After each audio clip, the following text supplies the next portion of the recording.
Patriots have to have a drive to win this thing. Isaiah Simmons, it looked like it could have been legal because Cam's a runner. They called it illegal. They throw the flag. It's 15 yards. Suddenly they're in Nick Folk's range. I don't like that call. It's tough to call that one. Olivier Vernon had a similar one in the Jaguars game. Here we go. Nick Folk nails it. The Patriots down 10-0 early, find a way to win and keep the season alive. A heartbreaking loss for the Cardinals. They lose 20-17. Patriots 5-6, hovering around the playoff picture. Here's Cam Newton, the quarterback, after a, yes, 84-yard day passing. I said it in the locker room. I'd rather have an ugly win rather than a pretty loss. If that makes sense. I don't know if that even exists, but, you know, we didn't play our best game offensively, but, you know, when we needed it, we got the job done, and that's all that counts. Don't look now. The Patriots have won 3 of their last 4 games. All kind of close call fashion here. Nate, how much longer can the Patriots sustain these sort of close calls? It's not about sustaining. It's about surprising. It's about catching teams off guard. They got the win. Cam Newton said it best. I'd rather have an ugly win than a pretty loss.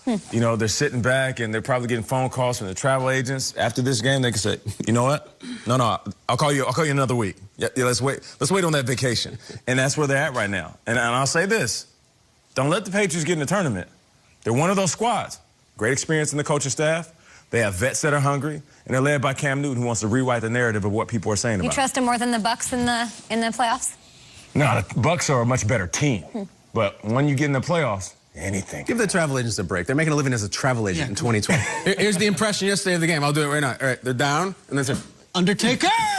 There he is! Cam's hat had a little bit of a Mark Calloway feel to it, didn't it? Mark Calloway, of course, now retired as the Undertaker. Legend. Get these guys down and keep them down, because I'm not really afraid of the next several weeks. It's like the Chargers, who are running plays with 3 seconds left, down 2 scores. It's the Rams, who Belichick's had a good time with. Dolphins. Like, you're supposed to win that game. It's supposed to be the death knell. Ring the bell. They're done. They're alive. Undertaker.gif. They're alive. It's very scary. Yeah, and I would just wrap it by saying Cardinals, a terrible loss. Terrible. Up 10-0 against a team that can't move the ball.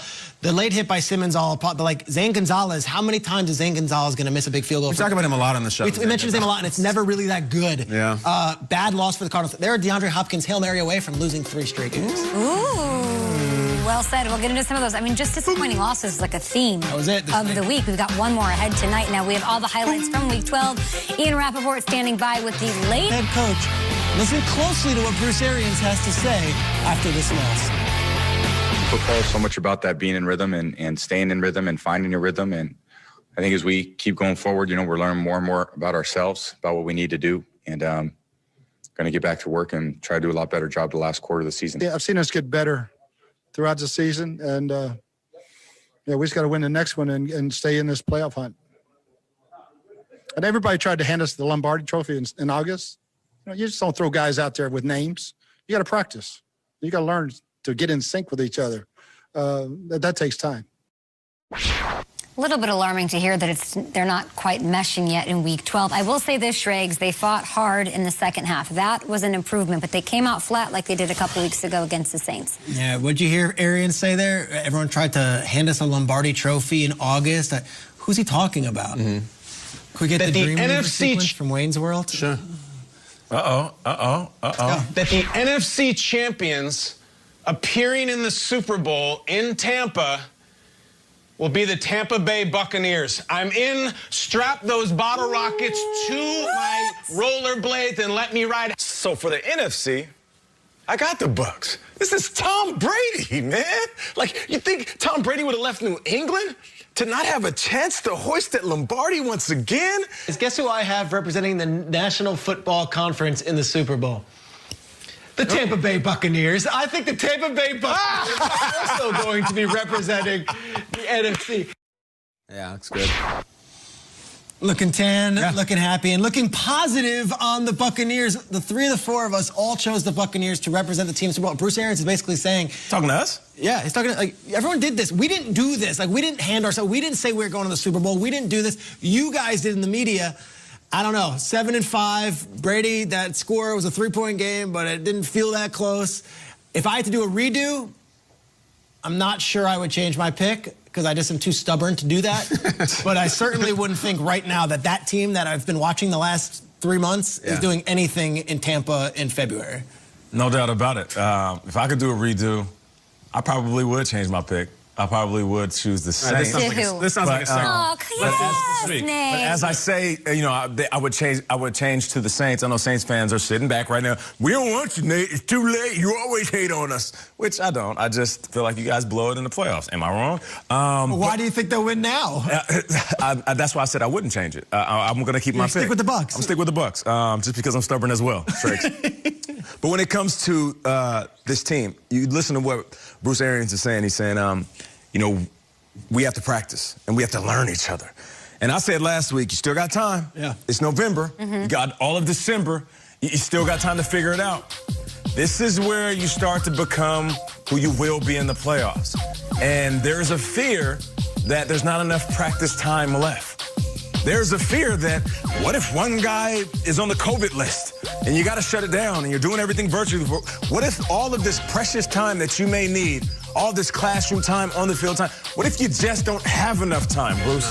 And that's what I'm concerned about. Last night, there was a big dog on the porch. He was barking. It was a team led by Andy Reid, and the little dog got ran off the porch. And that was the Buccaneers. And I'm not sure that this team can stomp with the big dogs. Yeah. That's the biggest thing I took away from this game. As good as I thought the Bucs were going to be, the Chiefs are that much. Are they the perfect team? No. Do I feel like they're going to run away and smack everybody up like that? No. But as far as these two squads, who were my Super Bowl picks, they're so different that I don't even see the Bucs competing with these guys a month from now. But you don't change your NFC pick, because if you did that now, you would just change to whoever is the best team right now. Right. It's not about right now. And I'm kind of echoing what you're saying. They go into the bye now, all right? And when we come back, we'll see what's doing. Because that fourth quarter did tell me a lot. They were getting destroyed in this game. Not only destroyed, like they were getting nationally embarrassed. It was a humiliating game with what Tyreek was doing.